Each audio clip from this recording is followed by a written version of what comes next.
Bien, ¿qué tenemos que saber y qué es clave que sepan ustedes en la mamografía cuando van a informar y por qué van a estar ahí sentados informando y tienen que defender el método, ¿sí?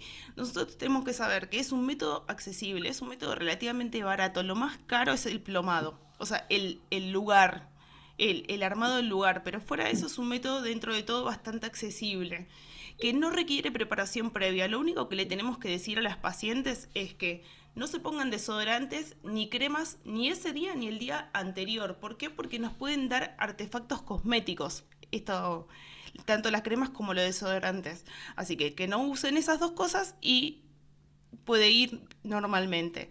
Generalmente es muy bien tolerado. Las pacientes no suelen tener dolor con este estudio. En el caso de las pacientes jóvenes que todavía menstruan y o que tengan displasia, que después en algún momento vamos a hablar un poco más de la displasia, le podemos recomendar de que no se haga este estudio dentro de los días anteriores a la menstruación. Pero en general la verdad que es un método que es muy bien tolerado, ¿sí? En las mamas lactantes, ¿para ustedes se puede hacer la mamografía en las mamas lactantes? ¿Qué les parece? Sí, Sí, se puede. Lo que le tenemos que decir a la paciente es que se saque leche dentro de la hora anterior al turno. Es decir, tiene turno a las 10 de la mañana, entre las 9 y las 10 que se vacíe bien las dos mamas, ¿sí? Pero se puede hacer.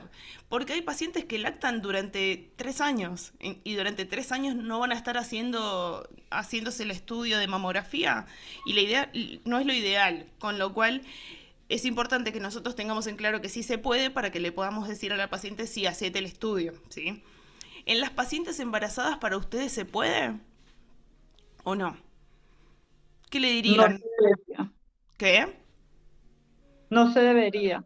Podría en último caso, pero pues si se puede hacer antes de embarazarse, mejor. Pero si es algo que necesita verse por mamografía, podría sopesando riesgo-beneficio.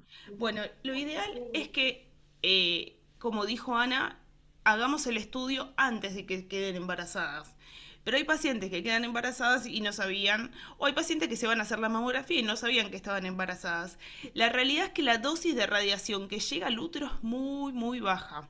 Ahora vamos a ver miren, les voy a spoilear un poco. La dosis de radiación es baja, la dosis glandular, o sea, lo que recibe la mama es de 3,7 miligrays, con lo cual en el útero llega muchísimo menos. Y el punto para ser teratogénico es de 50 miligrays. Con lo cual, imagínense que estamos muy por debajo del punto teratogénico. Con lo cual, ¿lo podemos hacer? Sí, lo podemos hacer. Idealmente es que lo hagamos con protección. Y lo ideal es que no lo hagamos en el primer trimestre, ¿sí? Pero a veces pasa de que la paciente, ya les digo, o no sabía o es necesario. En cuyo caso lo hacemos, ¿sí? ¿Requiere protección tiroidea? No, no requiere protección tiroidea. De hecho, la tiroides recibe más dosis de radiación ambiental que lo que recibe por la mamografía. Incluso hasta a veces nos lleva a tener incidencias adicionales porque nos tapó el protector tiroideo, nos tapó la proyección y después terminamos haciendo una incidencia más, con lo cual no tiene sentido ponerle protección tiroidea. Y ustedes tienen que estar seguras de esta información para poder después convencer a la paciente de que no necesita ponerse un protector, ¿sí? Y esto es lo más importante, disminuyó de un 25 a un 30% la mortalidad por el cáncer de mama.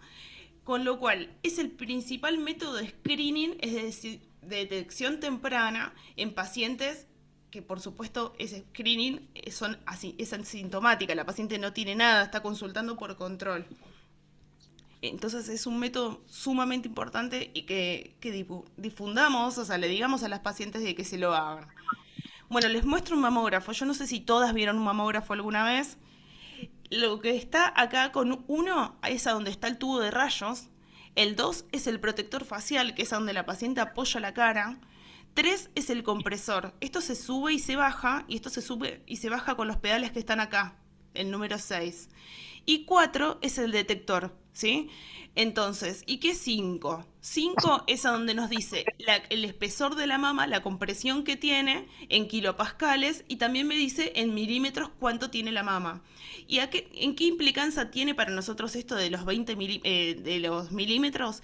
Porque si la mama mide menos de 20 milímetros, no se puede hacer punción por estereotaxia, ¿sí? Es decir, si acá a este mismo equipo le podemos poner un adaptador que se llama robot, le decimos robot, al mamógrafo para poder hacer las punciones por estereotaxia, que es a donde enganchamos la pistola, ¿sí? Entonces, si la mama cuando la comprimimos mide menos de 20 milímetros, no la podemos punzar porque podemos tocar el detector. Es decir, puede atravesar la piel de la paciente y tocar el detector.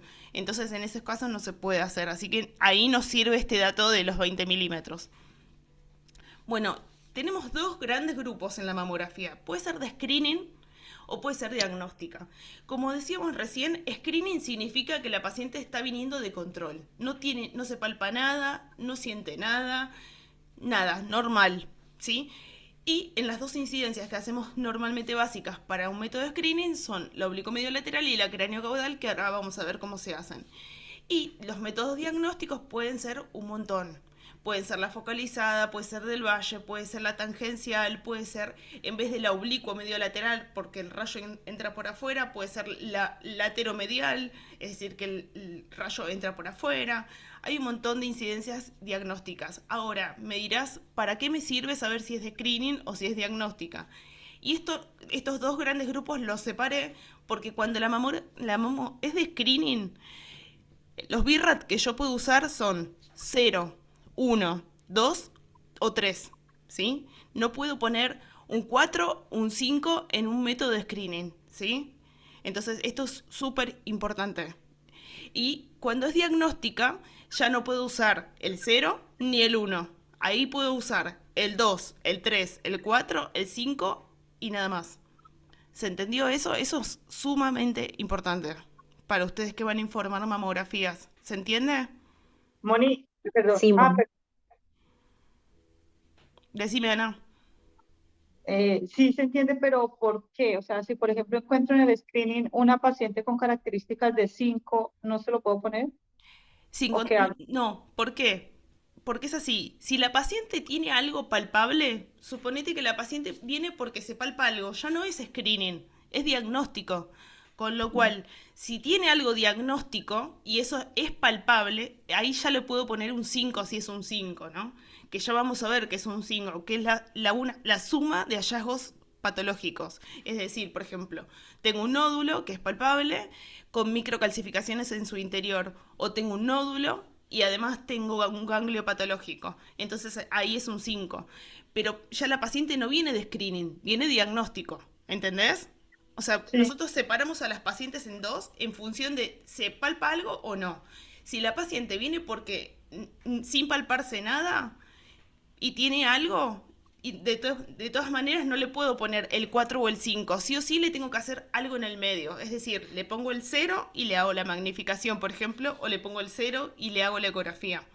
Igual vamos a ver después algunos ejemplos y ahí va a quedar creo que un poquito más claro.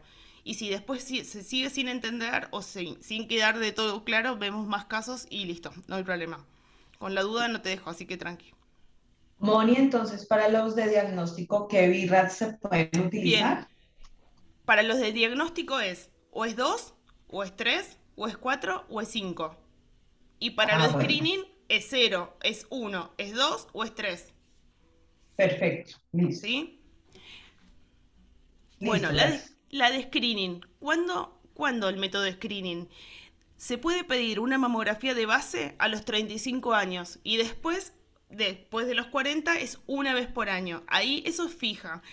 Ahora, si la paciente tiene un familiar de primer grado, en ese caso, ¿y quiénes son los familiares de primer grado? Madre, hermana o hija. Esos tres son los familiares de primer grado. Si yo tuve una hermana que tuvo cáncer a los 40 años, yo empiezo con las mamografías una vez por año después de los 30. O sea, 10 años antes que el familiar de primer grado.